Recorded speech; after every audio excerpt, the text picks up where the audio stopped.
If you've been keeping an eye on cybersecurity lately, you'll know things have gotten, well, incredibly sophisticated.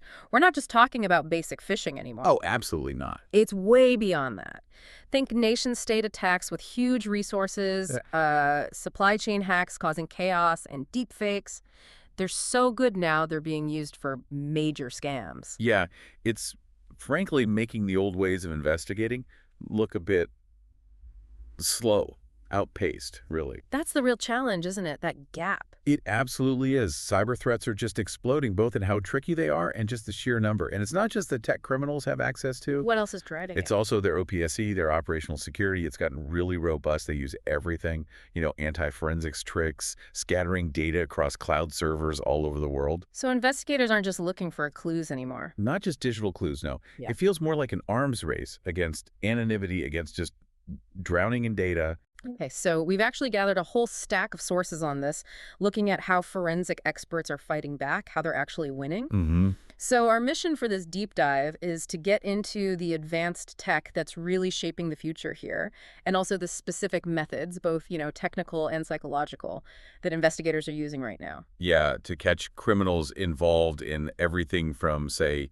big bank fraud rings to those scams you see on WhatsApp. Right. So this changing threat landscape, you mentioned data scattering, IoT devices popping up everywhere. And don't forget the quantum threat looming over current encryption. It's a perfect storm, really. It demands a totally new playbook, doesn't it? Specialized and future-proof. Precisely. Okay, let's dig into that challenge then.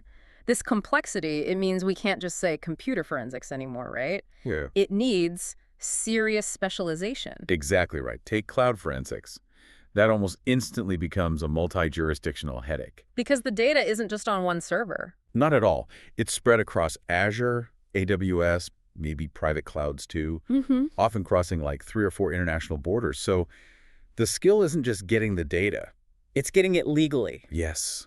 Lawful access that actually works with all the different international laws. Yeah. Often involving those really complex mutual legal assistance treaties, or MLAs. And then there's the explosion of data sources in the physical world, too. IoT that you mentioned, and vehicle forensics, that's huge now. Oh, massive. Connected cars, smart speakers, thermostats, even smart fridges. Yeah. They all generate logs. Little digital breadcrumbs everywhere. Exactly. And those logs might place a suspect somewhere at a specific time, or maybe show someone messing with industrial controls. So if a smart thermostat log contradicts someone's alibi... That's potentially huge. Yeah. Suddenly, everything in your house could be a digital witness.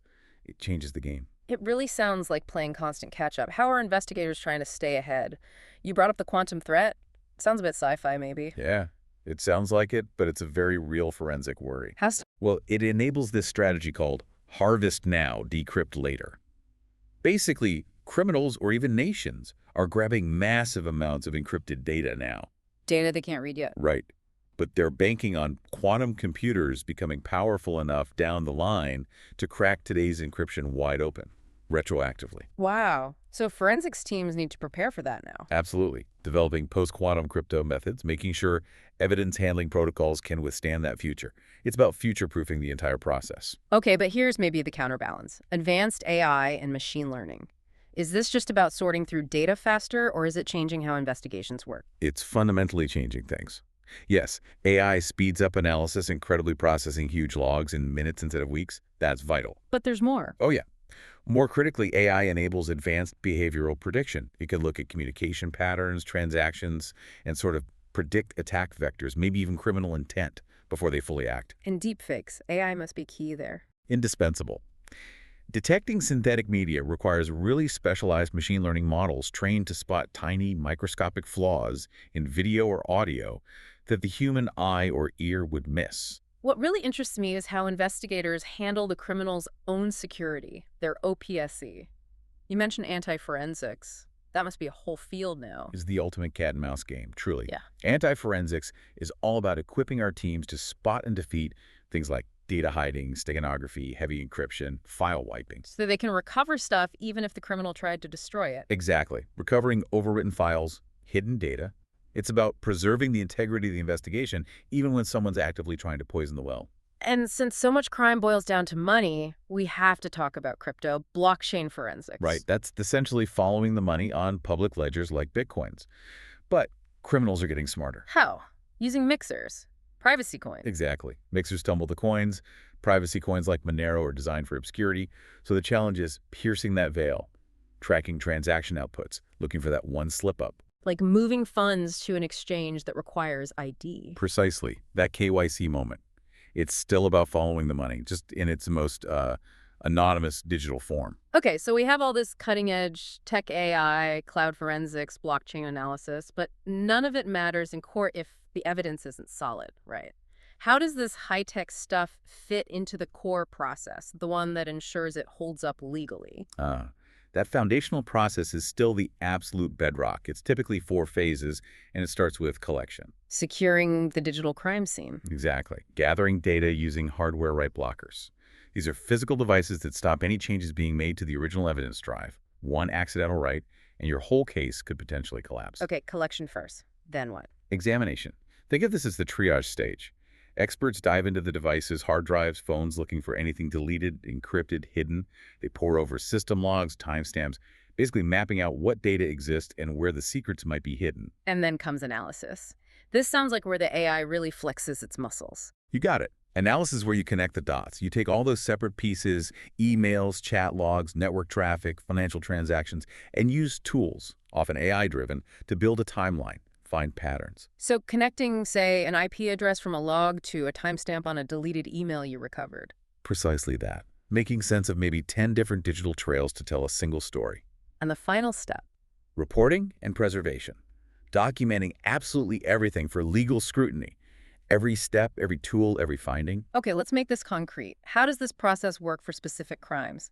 Let's start with a big one. Financial bank fraud. Right. With bank fraud, it's all about the transaction trail and finding deleted documents. You're tracing money moving across maybe multiple devices, different systems, often recovering hidden or deleted spreadsheets, invoices, even burner crypto wallet details. And the AI helps spot things humans might miss. Absolutely. AI models are crucial for finding tiny anomalies in massive sets of transactions, patterns that would just be invisible to a human auditor looking through thousands of lines. What about malware theft? Those sophisticated stealer programs that grab passwords and data. What are the technical clues there? It's usually a mix.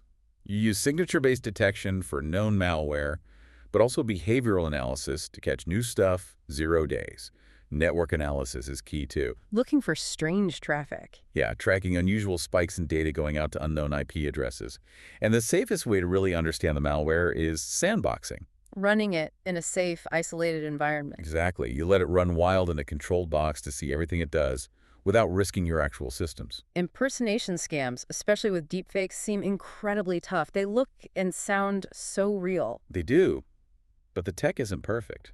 The criminal might nail the face or voice, but often slips up in how they deliver it. We analyze metadata. Like in email headers.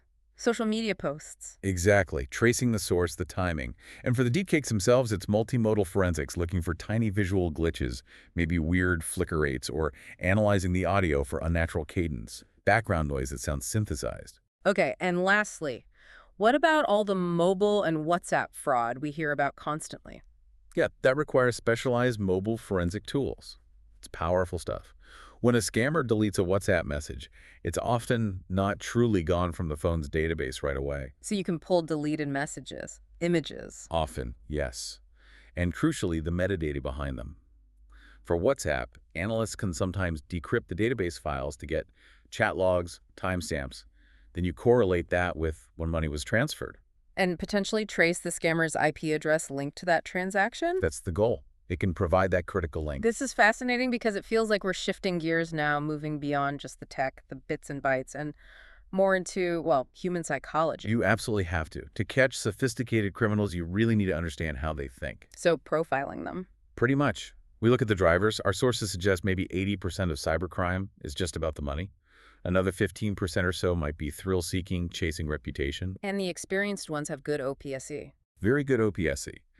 Using layers of VPNs, encrypted comms, keeping different activities separate. Understanding their mindset helps predict their next move. Maybe find a weak spot in their security. And the old school detective techniques still matter, just adapted for digital, right? Like disk imaging, making that perfect copy. It's fundamental. The gold standard for preserving the evidence as it was, The BTK killer case, Dennis Rader, is a classic example. He used a floppy disk, right? Yeah, and he thought deleting a file's metadata made it disappear. But the forensic image, that bit-for-bit copy, let investigators recover that tiny fragment. It contained the network path that pointed straight back to his church computer. Wow. The digital ghost, as you said. Exactly. Okay, talking about finding hidden things, let's get into stochastic forensics. That sounds complex. Yeah. What are these indirect traces criminals leave? Think of it like statistical ghost hunting. You're reconstructing events not from direct evidence, like a recovered file you can read, but from the gaps, the anomalies, statistical breadcrumbs they didn't even know they were dropping. Like what specifically? Maybe a system log file is mysteriously missing entries for a specific hour, or a file's timestamp changes when it shouldn't have. You build a model of what should have happened versus the weirdness you did find. And that helps uncover. It's particularly useful for insider threats, where the person involved usually knows exactly what direct evidence to delete or alter. The indirect traces are harder to clean up. That's clever. Okay, and what about when a device is still running? Like during a ransomware attack. You can't just power it down, can you? That's where live analysis fits in. Precisely. Live analysis is crucial for real-time incidents. It's like rushing into a burning building to grab vital documents before they're destroyed. What kind of data are you grabbing? Volatile data. Anything stored only in RAM active encryption keys, browser session cookies, live network connections the malware is using. Once you pull the plug, poof, that data's gone forever. Speed is absolutely critical. This leads to a really interesting, maybe challenging area. Human intelligence, or human uncli. What happens when the tech trail goes cold? Do investigators actually go undercover online? Sometimes, yes. Infiltration using sock puppets is a key tactic.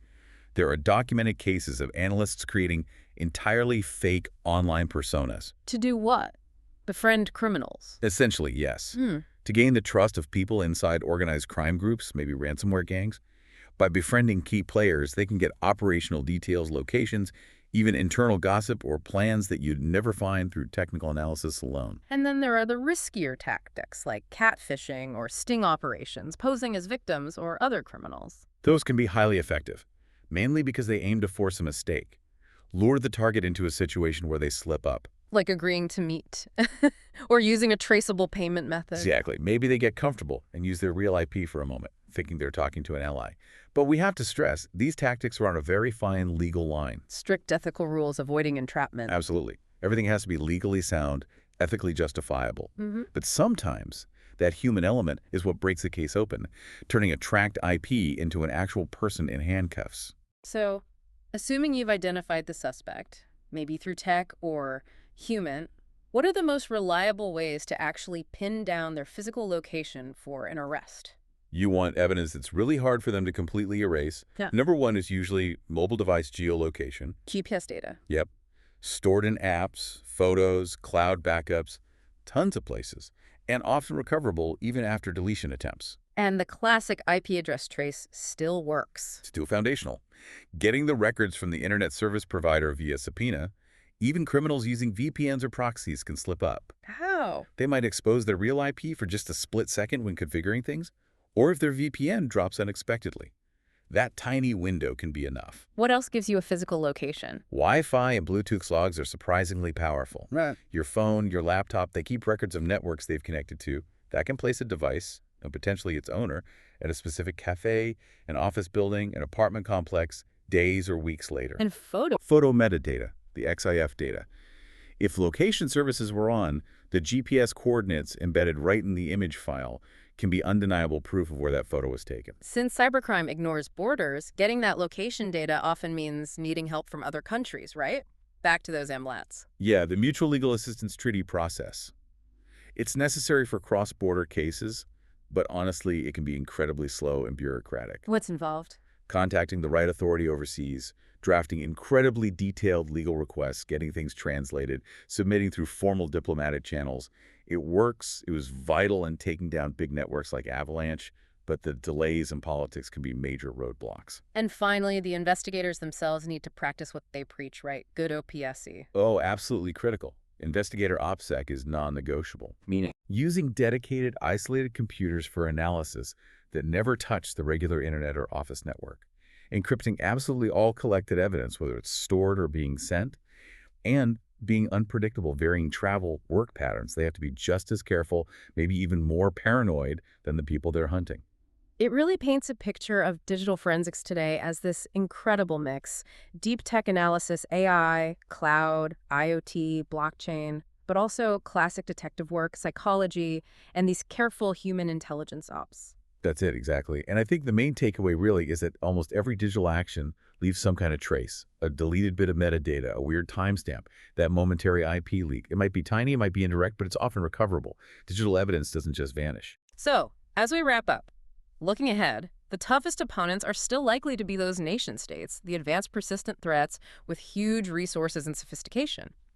Given how fast tech, especially AI, is moving, how long do you think it'll be before maybe the next generation of forensics, perhaps relying almost entirely on behavioral patterns and AI prediction, makes our current technical methods seem, well, obsolete? That's a really interesting question to think about. How much shifts purely to prediction? Definitely something for you to mull over as you log off today.